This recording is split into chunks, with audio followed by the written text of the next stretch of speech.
A partir de este momento, el espacio se llena de eco.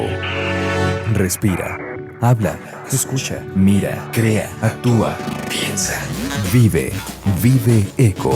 Bienvenidos. Muy buenos días de mañana nubladita este jueves 26 de junio. Ajá. No sé qué me pasa con los días. Dicen que cuando uno vive muy feliz ni sabe en qué tiempo ni en qué día está, si estoy yo. Así es. Nos saludamos con muchísimo gusto todo el equipo que conformamos Vive Eco. En este jueves ya se lo mencionamos, ya casi viene el fin de semana, de mañana nubladita. Esta semana continuamos hablando acerca de los biomas del Amazonas. El día de hoy toca del Brasil, perdón. El día de hoy toca el turno a un bioma muy, muy importante porque además la problemática está en cuestión de números y en cuestión, pues en la realidad está muy, muy densa. Ahorita les vamos a platicar acerca de qué bioma vamos a hablar. Agradecemos mucho a nuestro equipo de producción conformado por Claudia Fernández, Enrique Posada, Jorge Ariel Aguilera recibe la señal de C7 Brasil y Fernando Martínez recibe la señal de C7 Televisión. Nos puede seguir también a través de la multiplataforma, a través de www.c7jalisco.com. Yo saludo con mucho gusto a Bego Lomelí, a ver si no anda igual de trabada que yo. No sé, cansadas pero contentas de que sea jueves, mañana ya será viernes y también muy contentos y contentas por estos temas que estamos platicando, que estamos aprendiendo con Johan Gottschalk acerca de los diferentes biomas de Brasil y como ya comenta Ale, el bioma de esta tarde está muy interesante y usted se va a sorprender con todos los datos, la ubicación de dónde está. Es la Mata Atlántica. Si usted nunca había escuchado de ella, bueno, pues hoy va a escuchar mucho de ella. Sin más preámbulo, vamos a ver qué sucede hoy en el planeta para regreso platicar todo acerca de la Mata Atlántica de Brasil. Vamos. Haz eco. Vive eco. El avistamiento de cocodrilos dentro o cerca del mar es un caso común para la temporada de lluvias. Las corrientes pluviales mayores a los niveles normales los arrastran allí. Desde 2010 se han registrado 62 casos de avistamientos de cocodrilos en el mar. Se recomienda precaución porque es difícil que traten de atacar a los humanos, pues se encuentran fatigados buscando cómo regresar a su hábitat natural. La empresa Ford desbancó a Toyota de la primera posición como una de las marcas más verdes en el mundo, de acuerdo con el ranking Best Global Green Brands 2014. La cuarta posición la ocupa Nissan, seguidos por las compañías de tecnología Panasonic, Nokia, Sony, la empresa de artículos deportivos Adidas y las francesas Danone y Dell, publicó el Universal. F Verde publicó en su portal que los incendios pueden prevenirse 20 años antes de que se produzcan si se invierte en prevención y en restauración, y además se apuesta por bosques mixtos autóctonos que representan el 65% de la superficie forestal y apenas concentran el 23% de la superficie quemada en los últimos años. Así lo destacó el secretario general de la organización ecologista WWF en España, Juan Carlos del Olmo, durante la presentación de su informe en colaboración con la Fundación AXA. En el marco de la 38ª sesión del Comité del Patrimonio Mundial, que se celebró en Doha, Qatar, del 15 al 25 de junio, el sitio Antigua Ciudad Maya y Bosques Tropicales Protegidos de Calakmul fue inscrito en la lista del Patrimonio Mundial de la Organización de las Naciones Unidas para la Educación, la Ciencia y la Cultura como bien mixto. Reconociendo plenamente su valor universal excepcional, reporta México Ambiental. Haz eco. Vive eco. Ya con 6 minutos regresamos a su programa Vive Eco. Un saludo, ¿cómo se llama? Ana. Perdón, un Ana. saludo a Ana, que la vemos por acá. Saluda, Ana, hola. Ana viene acompañando a nuestro invitado de hoy nuevamente. Nos acompaña Johan Gottschalk porque el día de hoy vamos a hablar, ya decía Bego, de la Mata Atlántica. ¿Qué es la Mata Atlántica? ¿Dónde se encuentra? ¿Y cuál es su principal problemática? Él nos va a platicar un poquito, sin más preámbulo, para que tengamos más tiempo y que nos platique. Buenas tardes, Johan, ¿cómo estás? Buenas tardes, Ale. Bien, bien. Hoy vamos a hablar de otro bioma, así como la selva amazónica, así como el cerrado, tampoco es exclusivo de Brasil. Es un bioma que se encuentra en Brasil, en Argentina y en un cacho de Paraguay. Es enorme, está a lo largo de la costa atlántica brasileña, bueno, la única costa. La Atlántica, no hay Pacífica, ¿no? Entonces, y abarca más o menos 16 estados. De los 27 unidades federativas, abarca 16, empezando en Ceará, Rio Grande do Norte, Paraíba, Pernambuco, Alagoas, Sergipe, Bahia, Espírito Santo, Minas Gerais, Rio de Janeiro, São Paulo, Paraná, Santa Catarina, Rio Grande do Sul, Goiás, sí, y un cacho de Mato Grosso. O sea, como se ve ahí en la pantalla, sí. Y si por casualidad uno agarrara, digamos, el mapa de densidad poblacional del país, iba a ver que es exactamente o muy parecido a este mapa que se ve ahí. O sea, ahí se encuentra 80% de la población brasileña. ¿Sí? Al contrario de los otros dos biomas, nosotros hablamos que estaban degradados en hasta un 30% más o menos. Este bioma sí que le fue muy mal. Con ese 80% de población, así es. ¿Cómo entonces, está la forma natural? Empezó la colonización brasileña en 1500. Entonces la degradación empieza hace 500 años. ¿Sí? Y con cada ciclo económico vino una nueva ola de degradación, empezando con el cultivo de la caña de azúcar, que ya se empezó desde los primordios de la historia brasileña. Y después vino el ciclo del café, la producción ganadera y últimamente, o sea, digamos a partir de la segunda mitad del siglo XX, la explosión poblacional y la industrialización terminó por degradar aproximadamente 92% de este bioma. O sea, hoy en día nos resta muy poquito. Dependiendo, los más optimistas hablan de 8,5%, los menos optimistas hablan de un 7%. O sea, de tener una superficie que era de aproximadamente 1.300.000 kilómetros cuadrados, o sea, más de la mitad de lo que es México, ¿sí? Se vio reducido a 100.000 kilómetros cuadrados. 6.000 kilómetros. 100.000. 100.000 kilómetros. Y muchas veces en islitas, ¿no? Que no están vinculadas entre sí. O sea, la fase final, el tiro de muerte, digamos así, para la Mata Atlántica, vino justamente a partir de la década de 50, cuando empieza el boom poblacional en Brasil y también la industrialización, ¿no? Entonces, como te digo, ahí está concentrado el grueso de la población brasileña.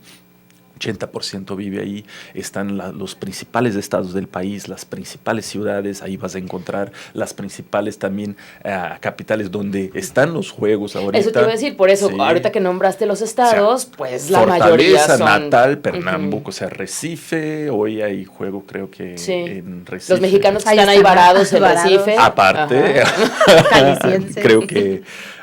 ¿Qué más? Salvador, Río, o sea, todo es parte de la Mata Atlántica, ¿no? Y la última fase viene justamente por la presión demográfica. O sea, necesitábamos cada vez más espacios, aparte ahí también se concentra gran parte de la industria. Hay un fenómeno muy triste e interesante que ocurrió en la década de 80 en Brasil y se conoció por primera vez la famosa lluvia ácida, ¿no? Que era la contaminación del aire, se regresaba en forma de lluvia que limpiaba la atmósfera, se infiltraba en la tierra, era absorbido por los árboles y de repente de la nada veías así una selva muy bonita, ¿sí? Y de repente se deslavaba todo el cerro. ¿Por qué? Porque las raíces ya no tenían sostén. No sostienen, simplemente ya no se agarraron.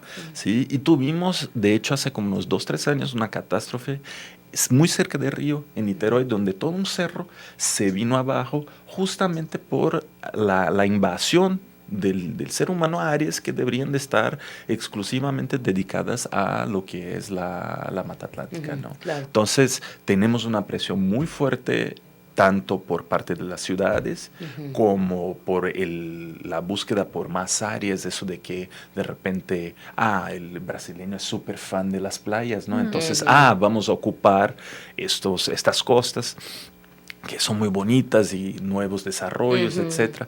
Y aparte de la presión de las urbes, o sea, todo el problema de residuos sólidos urbanos, ¿sí? El problema de las aguas negras, ¿sí?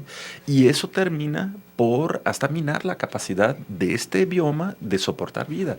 O sea, que esta gente no se da cuenta que es sumamente necesaria la preservación para que tengan los servicios ambientales, como es agua limpia, ¿sí? Como es aire limpio. Aire limpio. Tenemos que ir a nuestro primer corte, a nuestro único corte. De regreso seguimos hablando de la Mata Atlántica con Johann Gottschalk, que es economista ambiental. Nuestro teléfono es 3030-5350. Lo esperamos. Vamos al corte. Haz eco.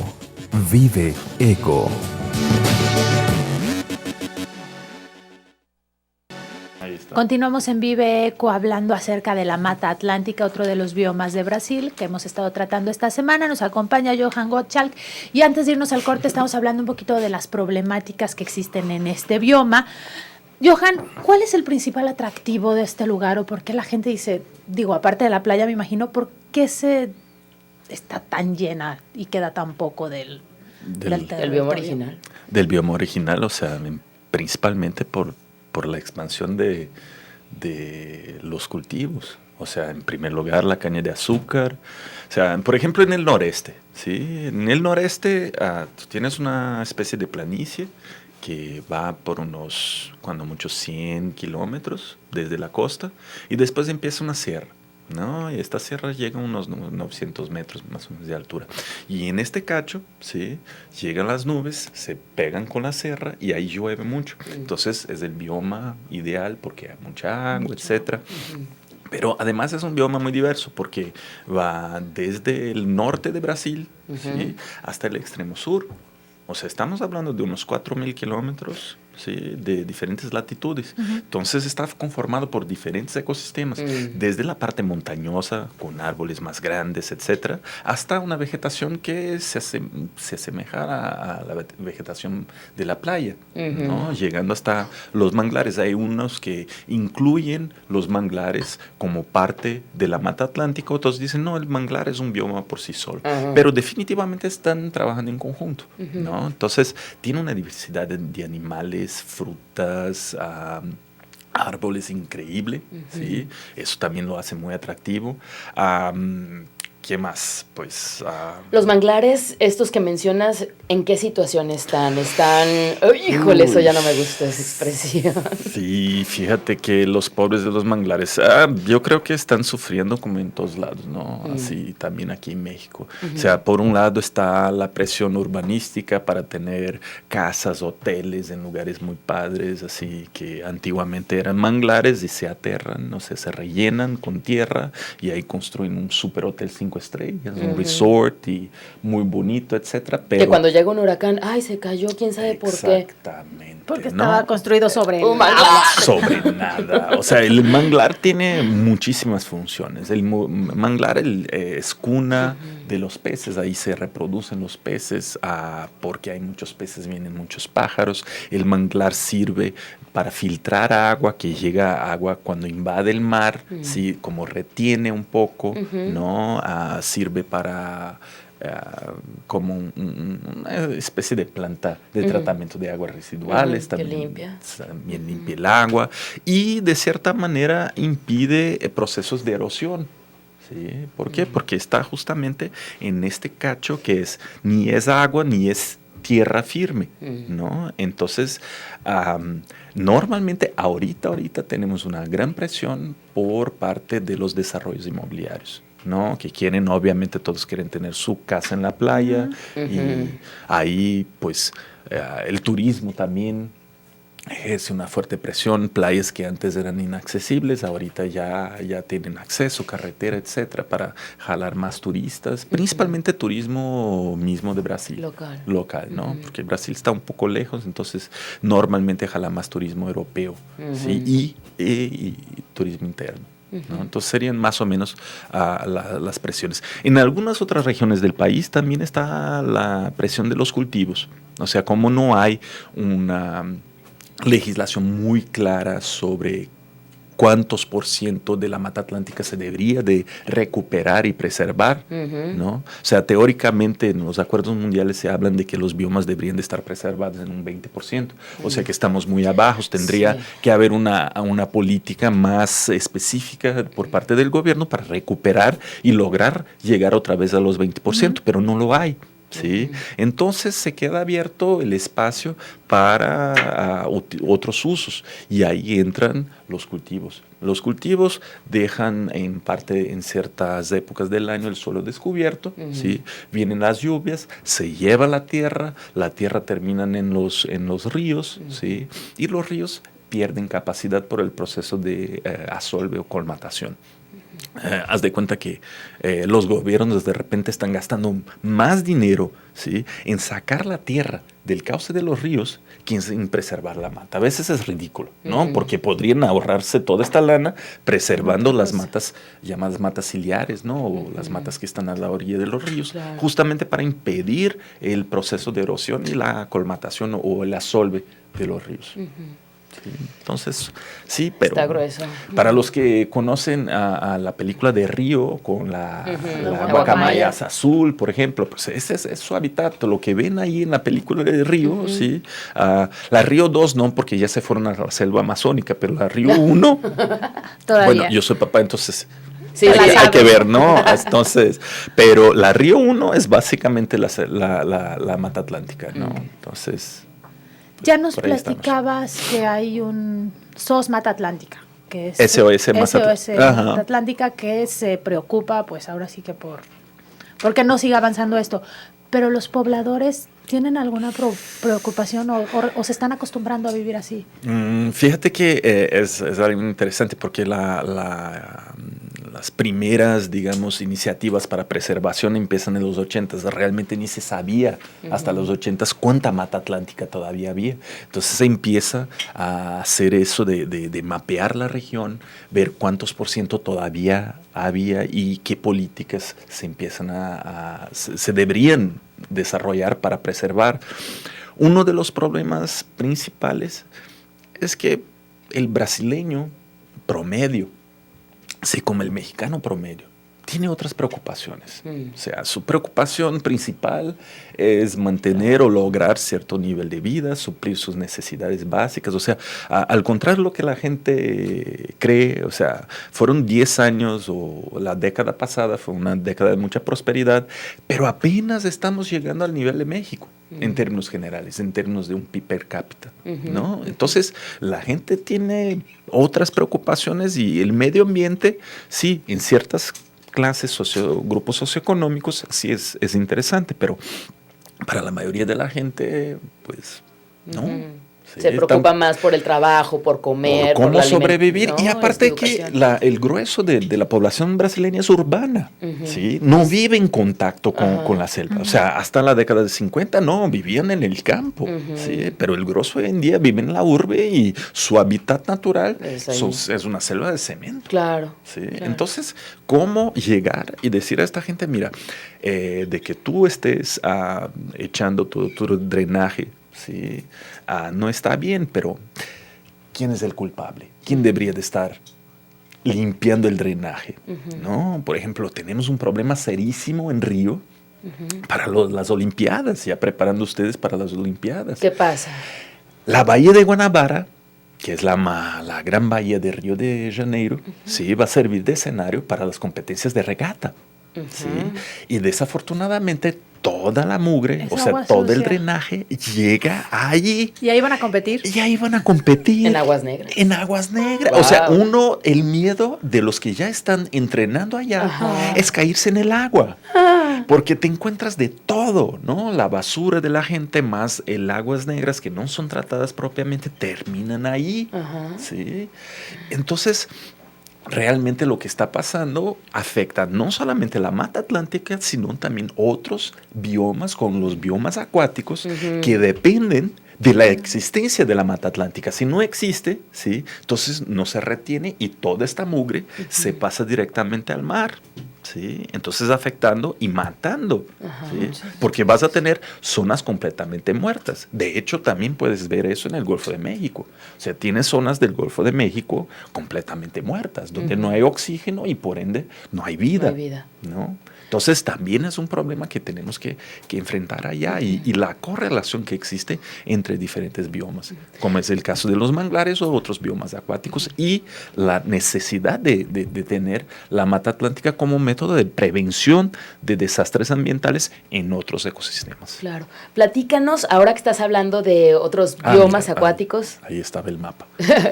otros biomas acuáticos. ¿Qué sucede con la mata atlántica, las costas y los tiburones? Hay algo muy interesante y muy importante. Platícanos y con esto podemos cerrar la situación de la mata atlántica. Bueno, digamos que con eso de la expansión, yo por ejemplo crecí en Recife. Vivía hasta 1989 allá. Y uno iba a la playa, donde hoy, de hecho, va a ser el partido creo que pronto, entre Alemania y Estados Unidos, va a ser en la Arena Pernambuco. Que se está llevando a cabo ahorita. Ajá, sí. Entonces, ahí crecí yo. Y uno iba a la playa, la principal playa de Boa Viagem, pues sin problemas. Habían algunos surfos en aquel entonces y sin problemas. A partir de la década de 90, de repente, empiezan a aparecer cada vez más casos de ataques de tiburones, hasta el punto que Recife es una de las ciudades hoy en día con mayor número registrado de ataques de tiburones en el mundo, o sea, compitiendo con Australia, Sudáfrica y cosas del género, ¿no? Y ahí viene la pregunta, ¿por qué? ¿No? Y ahí hay obviamente algunas corrientes de teorías para explicar por qué sucede. Una de ellas es que estamos acabando con el alimento natural de los tiburones y eso los hace que se acerque más a las orillas, ¿sí? Otra habla de un proyecto muy específico que fue el proyecto de transferencia del puerto de la ciudad a 50 kilómetros más al sur, que es el nuevo puerto de Suape. Y dice que esta intervención, y obviamente para construirse, si es una región que eran puros manglares, sí hubo que cambiar la cara de los manglares, o sea, destruir, aterrar, excavar, y etcétera. Y ahora hay todo un complejo industrial, además del puerto. Entonces unos dicen, bueno, realmente eso es un impacto de esta obra, ¿sí?, sobre un ecosistema marino, ¿sí?, y todo lo que conlleva, ¿no? Forzando así los tiburones a buscar comida más cercana a las playas. ¿Sí? Y es triste porque recientemente una turista de São Paulo, o sea, brasileña, ¿no?, con todo y avisos que dicen tiburones, no se metan, peligro de tiburón, se mete al mar y va a nadar y de repente empieza la gritería, llegaron los salvavidas y las rescataron, pero no sobrevivió porque el tiburón da su mordidita y su mordidita te desangra. Imagínate. Y la pobre, pues, llegó a fallecer. Entonces, realmente las tendencias así es culpar el impacto ambiental por este efecto adverso, que también impacta obviamente la propia industria turística, pues ¿quién va a querer ir a una playa donde hay tiburones? No te puedes meter. ¿No? Claro. Entonces es como, hablando en términos de mundial, una especie de autogol que estamos ahí haciendo, sí, al no preservar ciertos biomas, principalmente el de la Mata Atlántica, porque es la base de sostén para 80% de la población del país, ¿no? Entonces, pues mucha cosa y muy interesante. Así Johan. es. Muchas gracias por platicarnos de la Mata Atlántica. Y mañana estará nuevamente con nosotros Johan porque vamos a hablar de Caatinga y otros biomas. Así es. Porque todavía en específico hay mucho. el Pantanal Mato Grossense, que es muy bonito. De los biomas, uno de los más hermosos que hay. Ok, bueno, pues tenemos una cita mañana. Gracias, Johan. De nada, Dios. Ale, vámonos. Vámonos, no se lo pierdan, Vive Eco después de las 12 del mediodía. Aquí los esperamos. Adiós, Ana. Adiós, Ana. Es Eco. Vive Eco.